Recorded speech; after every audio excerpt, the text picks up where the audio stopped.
அப்புறம் நாங்கள் இன்றைக்கி ஒரு சூப்பரான வீடியோ வாங்க வீடியோக்குள்ளே போடலாம். ரெசிபி வீடியோலாம் இல்லைங்க, சும்மா ஒரு ஃப்ளாஷ்பேக் வீடியோ. எனக்கு சீம்பால் பார்த்தோன்னே எனக்கு ஃப்ளாஷ்பேக் வந்துட்டு, அதனால் ரெசிபிலாம் நான் ஷூட் பண்ணலை.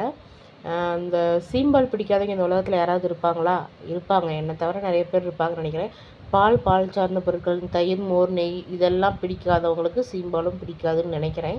ஆனால் எனக்கு அப்படி இல்லைங்க, எனக்கு நெய் சுத்தமாக பிடிக்காது. ஆனால் அந்த பேக்கரி ஐட்டமில் நெய் சார்ந்து பால்கோவா அது இதுன்ட்டு கொடுக்குறாங்க இல்லையா, பொங்கலில் நெய் போட்டாலும் சாப்பிட்றேன். அது என்ன டிசைனோ தெரியல. நம்மளுக்கு சீம்பால் இல்லாமல் மனம் இல்லை, மனம் இல்லாமல் சீம்பால் இல்லை அப்படின்ற மாதிரி தான். உனக்கு கறி குழம்பு வேணுமா இல்லை சீம்பால் வேணுமான்னா, எனக்கு சீம்பால் மட்டுமே போதும் அப்படின்னு சொல்கிற பரம பைத்தியம், பரம்பரை பைத்தியம் அந்த மனம். என்ன விஷயம்னா, நான் வந்து சின்ன வயசுலேருந்தே வந்து எங்கள் பெரியம்மா வீட்டில், பெரியம்மா வீடுன்னு சொல்ல முடியாது, என்னோடய இன்னொரு வீடு நான் அதெல்லாம் ஒரு பெரிய ஃப்ளாஷ்பேக்கே சொல்லணுங்க. அதெல்லாம் சொல்கிற அளவுக்கு டைமும் இல்லை. லாங் வீடியோவில் நான் சீம்பால் காய்ச்சறதை பற்றிலாம் போடுறேன்.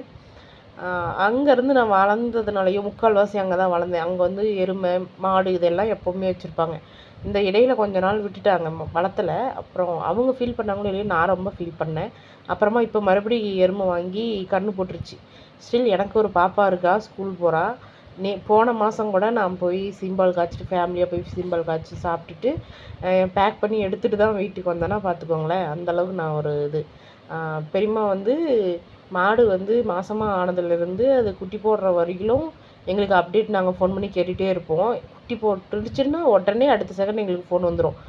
சின்ராசை கையிலேயே பிடிக்க முடியாது. ஸ்கூல் டைம்லேயும் அப்படி தான். காலையில் ஃபோன் பண்ணி குட்டி போட்டுச்சுன்னு சொன்னாலோ, இல்லை நைட்டு போட்டுச்சுன்னு சொன்னாலோ, அடுத்த நாள் நான் ஸ்கூல்லேருந்து அப்படியே போயிடுவேன். அம்மா தான் வந்து காய்ச்சுவாங்க. அம்மா, நாங்கள், அக்கா ஃபேமிலி, பாட்டி எல்லாருமே போய் கதை பேசிட்டு நைட்டு ஃபுல்லாக காய்ச்சி காலையில் அது பீஸ் போட்டு சாப்பிட்ட சுகமே சுகம். என்ன சொல்ல.